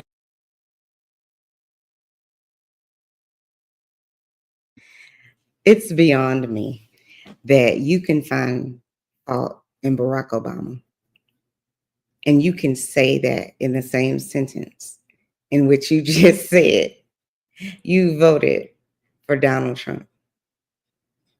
And you basically can come to his defense, but you can't come to your brother's defense, especially when Donald Trump has a long history of racism. What he did with the newspaper, for the 5 young men who were convicted of murder. I'm sorry, not murder, rape of the white lady up in New York. I think they call them the Central Park 5 or something like that. He took out that ad in the newspaper to basically convict them in the public.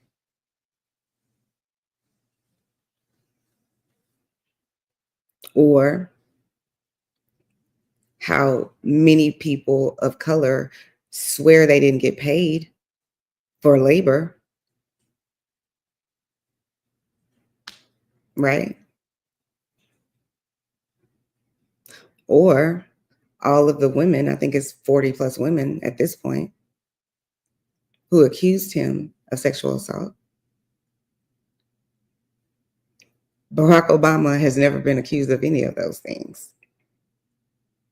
None of it ever, if it was, I never heard of it in the whole United States. I never heard of it. During his whole reign, the only thing they could say basically that they were so quote unquote, you know, like geeked out about is he wore a tan suit once. It was just like, that's what y'all, it's a reach. Y'all reaching. Donald Trump has he displays every type of unprofessional, lacking integrity, lying all the time, and just all of the xenophobia and the racism and all of those people for many years that he wouldn't even let into his casinos and whatnot because they were black. We don't want no black people in here. He's a racist, but you standing up for the rapist racist. You can find your words to say that this man, first of all, you can't even compare him to Barack Obama. Have Barack Obama been done even one iota of what Donald Trump has done and been convicted of? And do you actually think he would become president again? How do you say to your children, this is the type of person you should trust in whatever capacity. The person with the convictions and all of these sex offender charges and all this kind of stuff. This is the person that you still should be voting for and defending. Not Barack Obama, who hasn't done any of those things. If you take these people's names out of it and you list all of the things this person has done wrong in terms of racism, nepotism, misogynistic behavior, sexual assault, take his name out of it. Do you then want him as your president? Or do you want the guy that basically is perfect? Who do you want? If you don't have any names, you just have a list of things that they've done and have been convicted of doing or have been accused time after time after time again of sexual assault. Who are you picking? Barack Obama hasn't been accused of any of that. Yet people still find a way to find fault in that man. And it's beyond that. You can't find fault in Donald Trump. But let's keep moving on.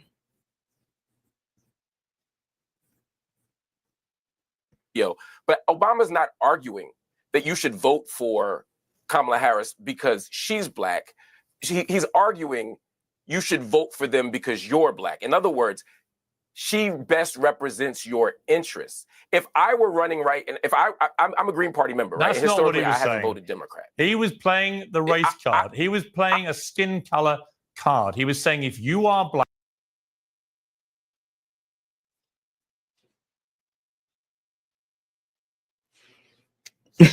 I can't. First of all, this country's history is very, very dark and has a very, very evil past as it relates to people's physical features like their skin tone. This country was founded on that and tobacco. Be very, very clear. It's so annoying. And then you have this guy talking about a race card. Really? Where do you think we got the race card from? Where do you think it came from? I had to get it from somewhere. So I figure they got it from the deck of cards that their slave masters had at the house. Here, let me pass out race cards. You know, all of the atrocious things we've done to, brown people in this country, the forced labor, the rape, the destroying of their credibility, all of these things.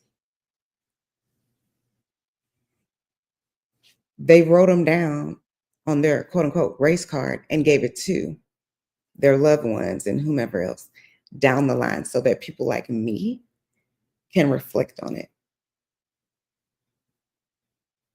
That's where, if you want to call it a race card, comes from. Because we know this country has a very bad habit of labeling Black people, whatever it is, a thief, a liar, a murderer. You can't be trusted. You don't work hard. You're uneducated, and the list goes on.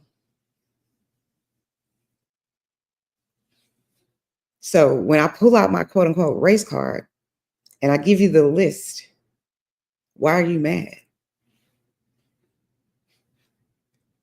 Why?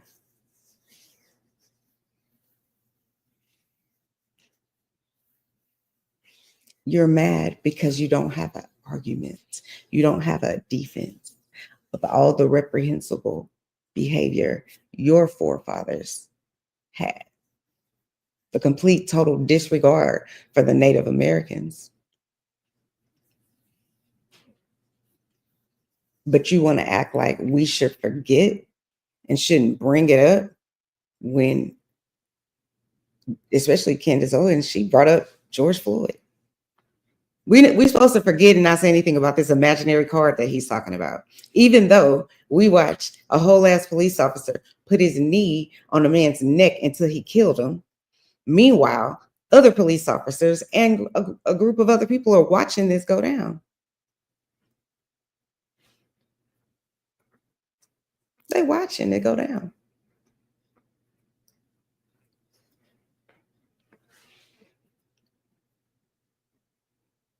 They have that privilege. That cop, he has the privilege of automatically being believed simply because of his skin tone. But a woman who's saying, I'm being abused or raped or whatever, we can't have that card. Or black people, we can't have that card. Because we must have done something wrong for them to hang us. I obviously must have been cartwheeling down the street, butt ass naked. And that's why I got raped. But let's keep going. Black, you have a duty to vote for the black candidate. Yes. You don't. Listen, as Lord Jamal rightly said in his saying. furious rant about it, why? Why should he be told who to vote for?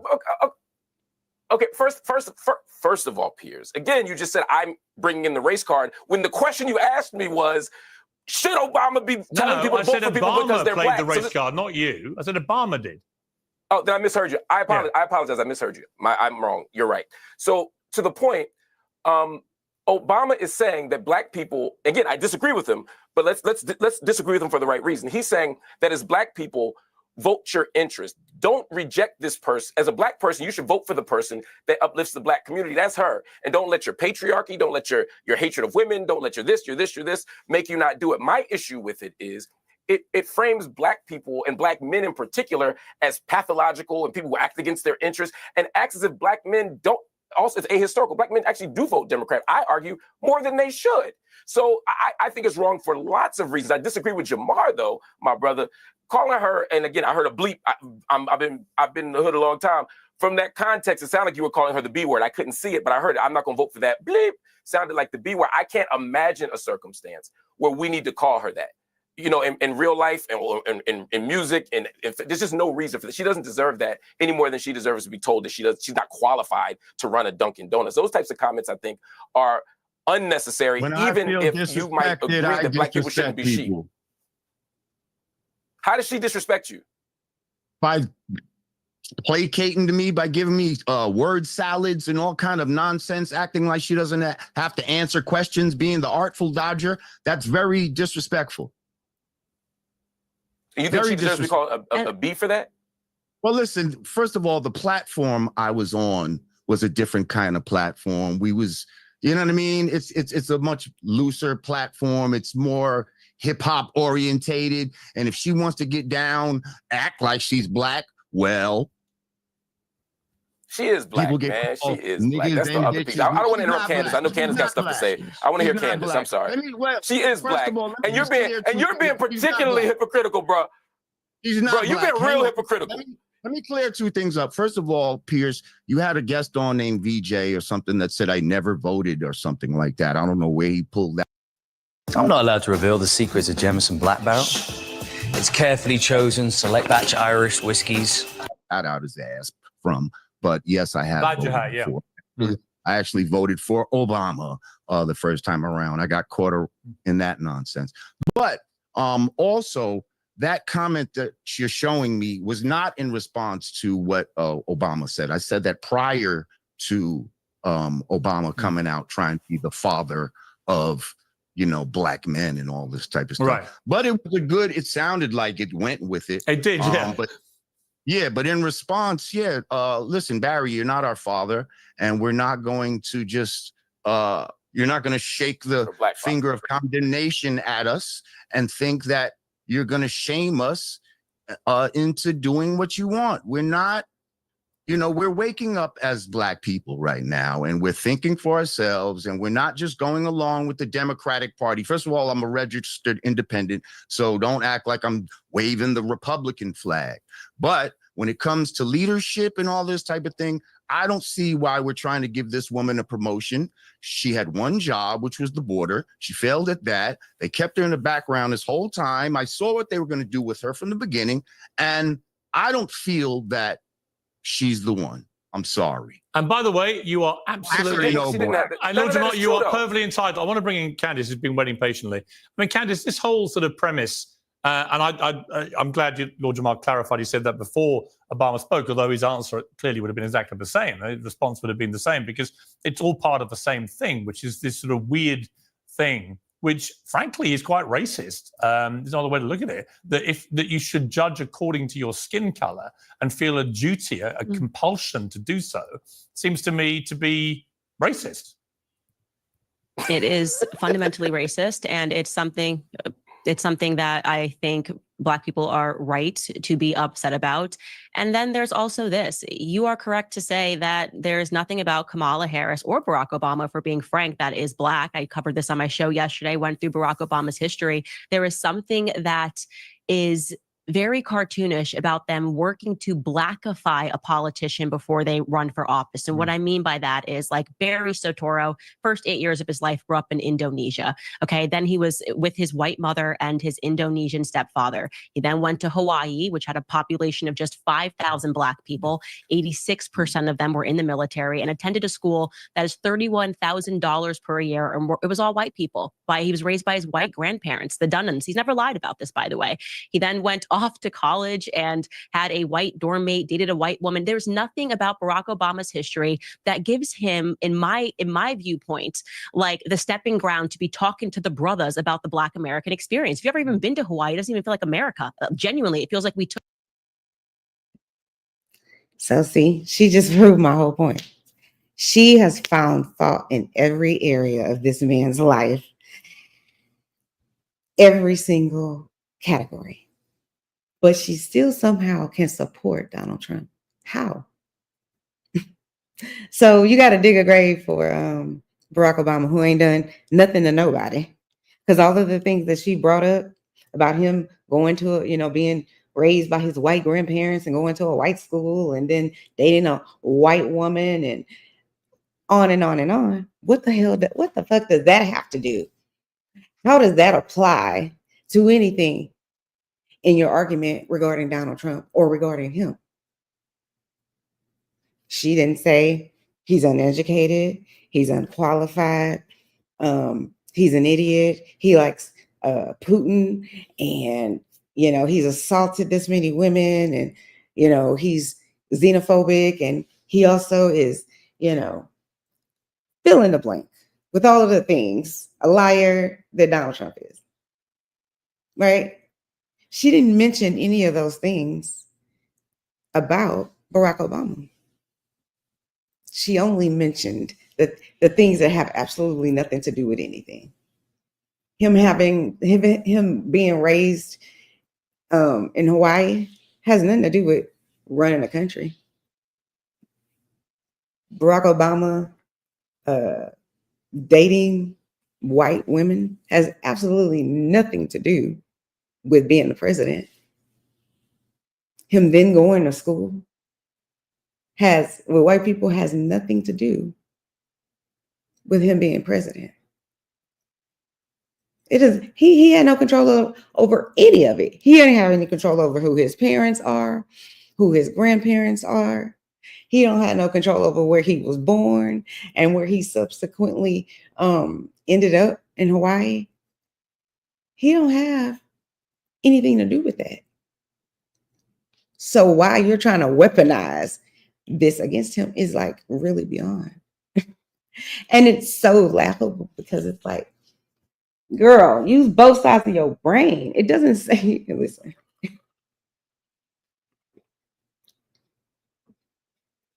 It's gaslighting. But let's just listen to this last few minutes and then I'm going to go to bed. Took this country from an Asian country, took this state from an Asian country. And so when you realize that and you see how right before they run, suddenly the story changes, they drop a book and they work to Blackify themselves. Obama didn't know his father, his Kenyan father growing up. And now all of a sudden he wants to lean into this stereotype.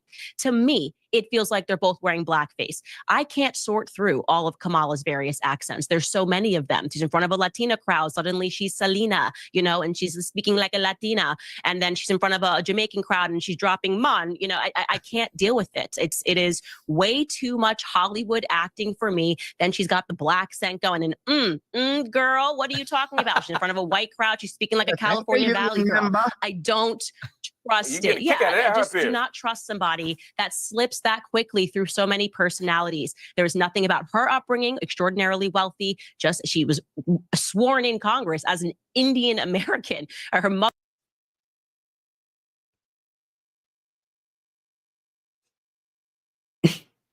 Let's listen to it one more time because I can't with her.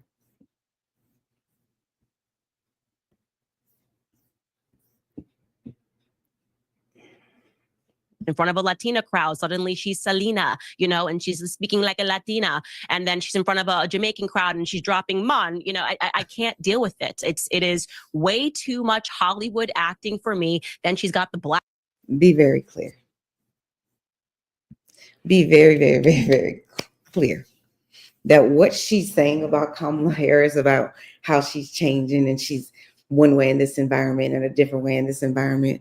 Name one person on this whole entire planet that actually goes to work and has the same exact behavior that they do at home with their family. Nobody does. Why? And what does everybody tell you to do when you're applying for a job? Be professional, speak with this and do that and yada, yada, yada. Be prepared.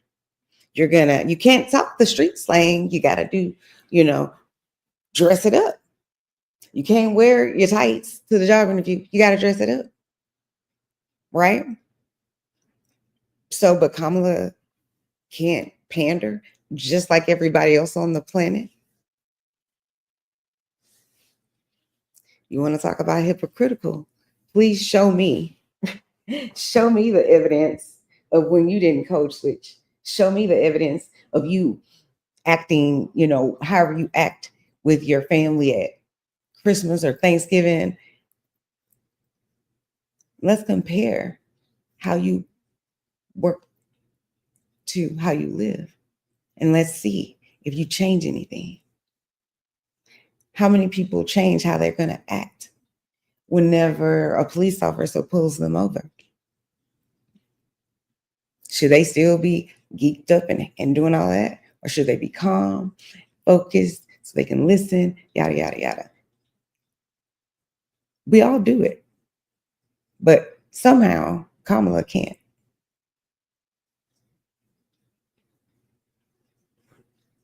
It's crazy to me.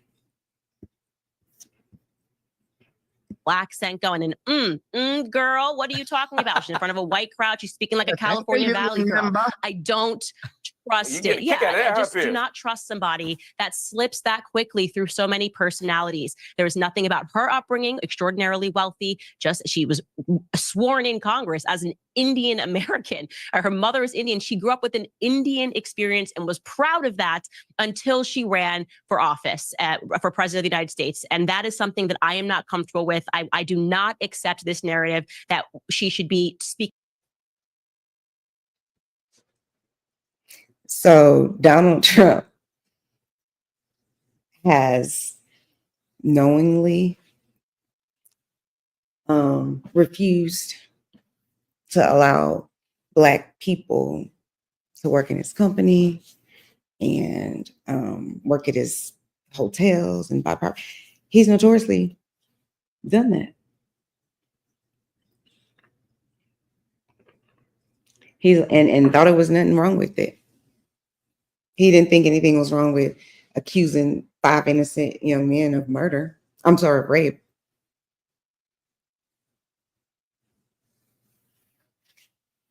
Right? I guess he conveniently, or you conveniently forgot that he's been charged, or not, I'm sorry, not charged. He was convicted of 2 things and he was impeached twice, I believe.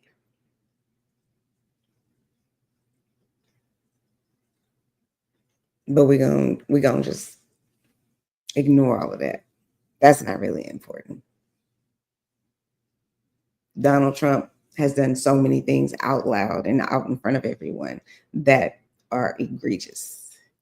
Yet we have 4 people who, although they have all the evidence in the world, we saw how illiterate he is and how racist he is and how he doesn't give a fuck about other people Remember when we had that storm, or Puerto Rico had that storm or hurricane, and he's throwing paper towels at them? I can guarantee you he wouldn't be doing that in Beverly Hills. He would put on his respect hat and try to show some respect and value these people. But since he doesn't have 1 ounce of the moral fiber, he can say everyone coming across the border are murderers and rapists. And let's be clear, you don't know everyone. So you can't make that statement. You don't know everyone. And also, let's keep it a book. Most of the people who end up in this country illegally come here on a plane, like his wife. And then they just stay.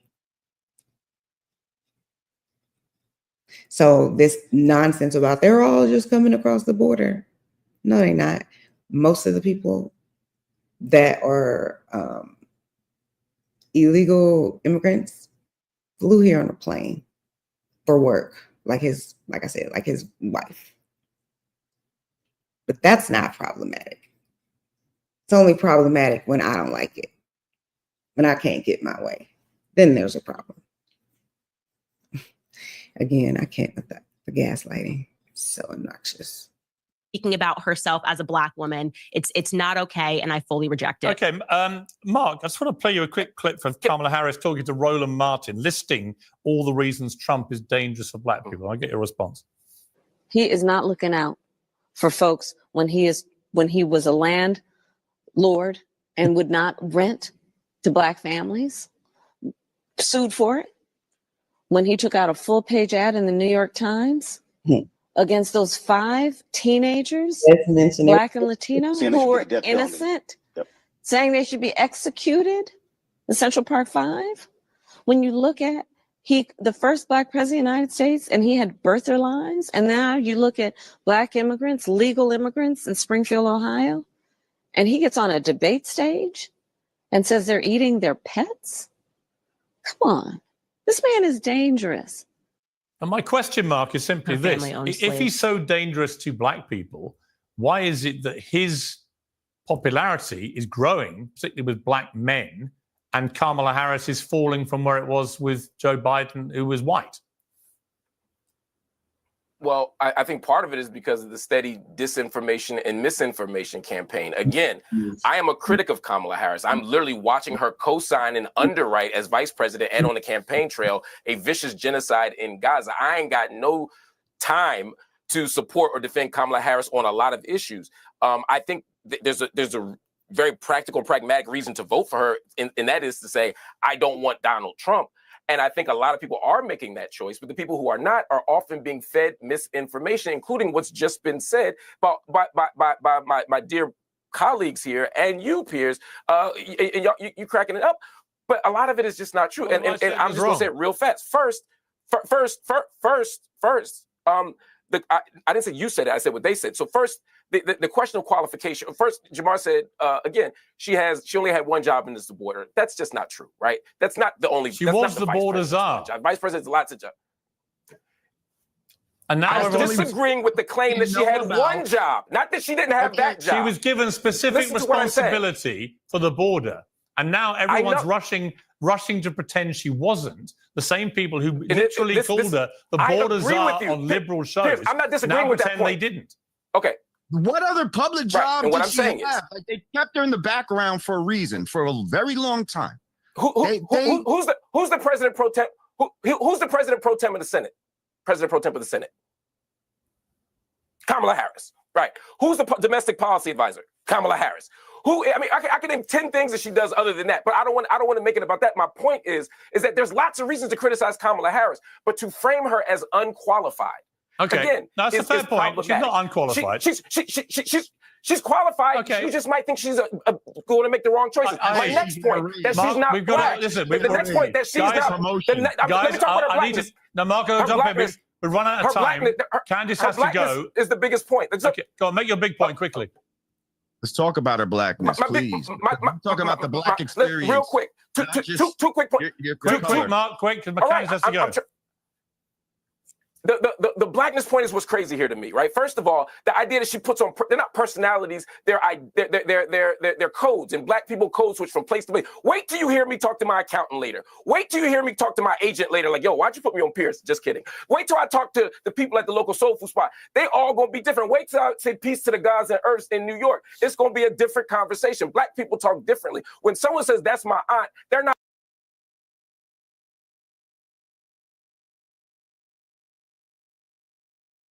That's exactly my point. Exactly my point. That's what I just said. So he took the words right out of my mouth.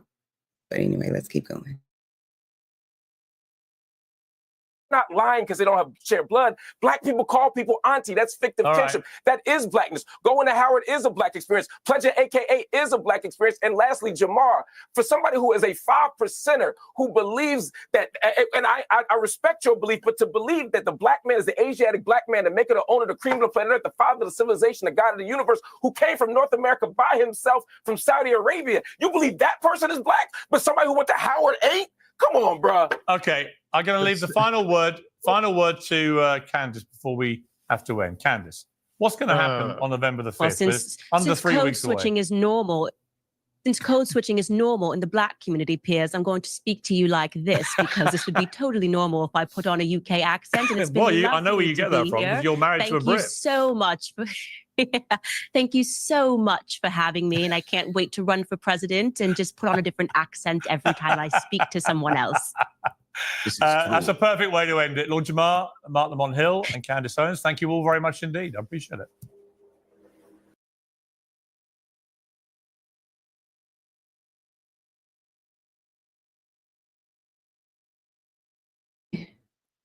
All righty.